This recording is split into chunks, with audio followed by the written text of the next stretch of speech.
one and all present here. Today, I am here to deliver a speech on women empowerment. Ready? Myself, Prashansa Prashant Bobde, daughter of Naib Subedar Prashant Dadasaheb Bobde. According to a report by United Nations, half of the world's population are women. In total working hour, 2/3 of the working hour are of women. In spite of this, they are getting only 10% of total income.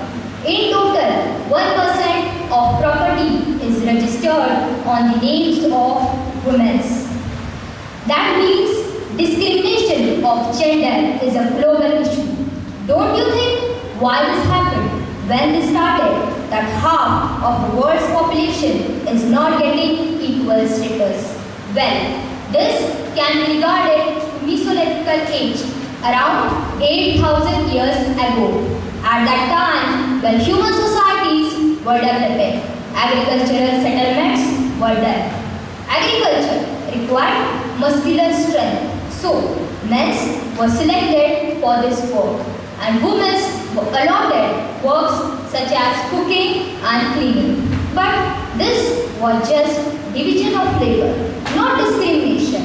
Later, men started enjoying special powers as resources were accumulated in their hands. This gave rise to gender inequality or gender discrimination, which is continued till date. Women in India face many challenges, such as access to quality education is big challenge to many girls because of societal norms and lack of infrastructure. Child marriage and dowry system cause adverse effect on lives of many young girls. Violence against women and many such problems are faced by women. That's why women empowerment is very important in India.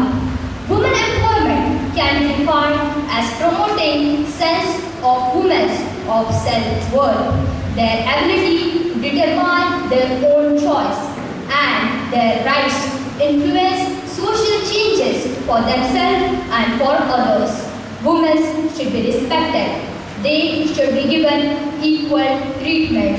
They should be given political rights. Violence against women should be considered a significant crime.